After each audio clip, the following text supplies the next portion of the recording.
माझे मित्र या चित्रपटाचे निर्माते श्री अमित बसने यांना विनंती करतो त्यांनी कृपया रंगमंचावर यावं। या चित्रपटाचे प्रेझेंटर श्री मोहसिन खान यांनी कृपया रंगमंचावर यावं।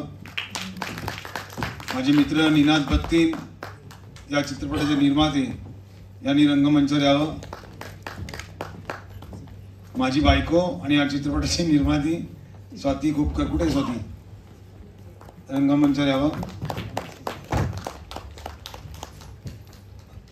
मी सर्व कलाकारांना देखील विनंती करतो की कृपया आपण सगळ्यांनी रंगमंचावर यावं। झाला होता त्यावेळेला सन्माननीय बाळासाहेब ठाकरेंनी आवाहन केलं होतं मराठी तरुणांना की तुम्ही वडापावचा व्यवसाय रोजगार सुरू करा म्हणून।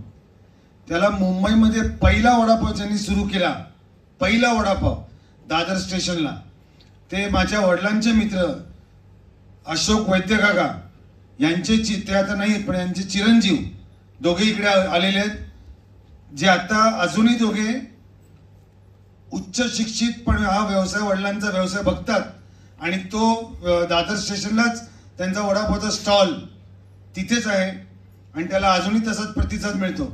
मी त्यांना देखील विनंती करतो की आपण यावं।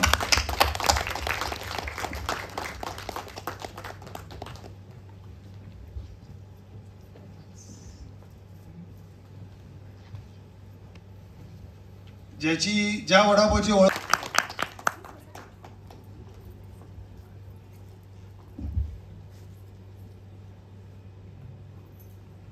आता मी माझे मित्र महाराष्ट्र, फक्त महाराष्ट्र मराठी चित्रपट नव्हे तर बॉलिवूड चित्रपटातले देखील संपूर्ण देशातले जगातले आपले लाडके भाऊ रितेश देशमुख सरांना विनंती करतो की आपण रंगमंचावर यावं।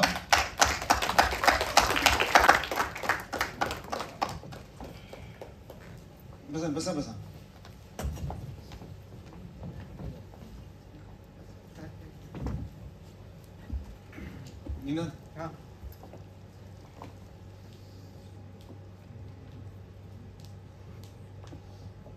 मी श्री अमित बस्ते यांना विनंती करतो की आपण रितेश सरांचा इथे सन्मान करावा। घेऊन ये।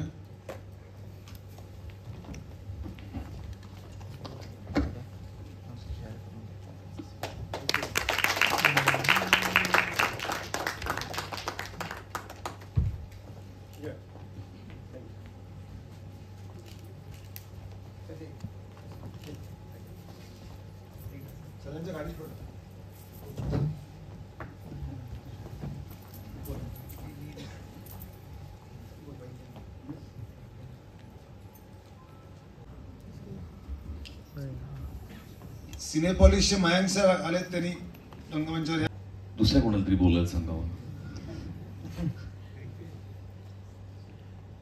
रितेश सरना विनंती करतो की आपण बोलावं। मी माझ्या आयुष्यातला पहिला चित्रपट, माझं पदार्पण हे रितेश सरांसोबत झालं होतं। रितेश सरांनी आमचा लय भारी चित्रपट आम्ही एकत्र केला होता। त्यावेळेस रितेश सरांची ओळख आहे। उत्कृष्ट माणूस, उत्कृष्ट अभिनेता तर आहेत पण उत्कृष्ट माणूस म्हणून यांची ओळख आहे। मी रितेश सरांना विनंती करतो की आपण कृपया माझं खूप कौतुक करावं आणि चित्रपटाचं। सर्वप्रथम अमयजी आणि माझी ओळख ही लय भारीच ओळख आहे आणि ती त्यावेळेस झाली। सुरुवात आम्ही दोघांनी मराठीमध्ये एकत्र केली। महाराष्ट्रातील मला वाटतं की चित्रपट तर आहेच पण त्याच्या व्यतिरिक्त बरेचसे लोक आहेत जे त्यांच्यासाठी उभे राहतील आणि त्यातला मी एक आहे। म्हणजे आता 3 झाले, वर्षाला 3 झाले, तुमचे बहुतेक वर्षाला 10 आहेत।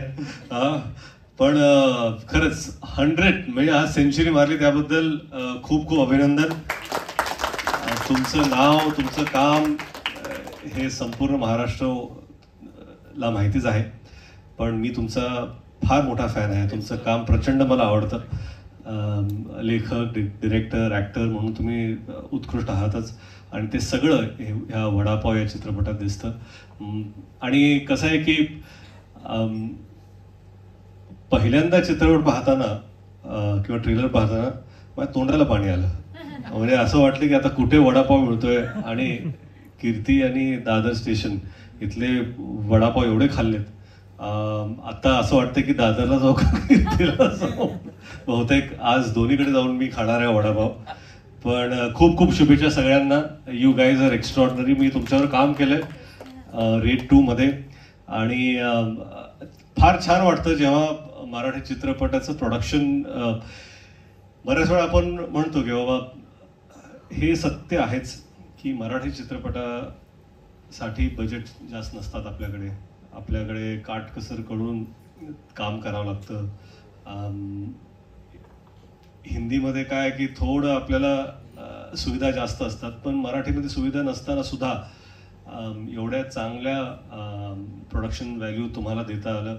आणि त्यात सगळ्यांचा वाटा असतो, right from director's vision, producers, actors. मला माहिती आहे म्हणजे किती किती तास तुम्हाला काम करावं लागत असेल. आणि ओव्हरसीजमध्ये जेव्हा आपण शूट करतो तेव्हा परमिशन्स नसतात, कधी कधी गुरुला शूटिंग करावी लागते. आणि ह्या सगळ्या अडचणीमध्ये तुमची जी अडचण झाली असेल ती चित्रपटात दिसत नाहीये. आणि खूप खूप शुभेच्छा. मला वाटतं की मराठी चित्रपट आता या चित्रपटाला थिएटरमध्ये चांगला प्रतिसाद मिळतोय आणि शुभेच्छा आहेत की तुमचा चित्रपट सुद्धा सुपर हिट नव्हे तर ब्लॉकबस्टर ठरावा. चला, खूप खूप धन्यवाद. आभारी आहे सगळ्यांचा.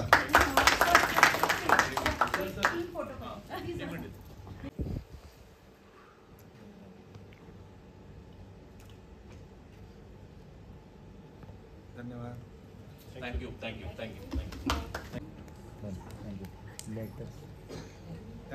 सर.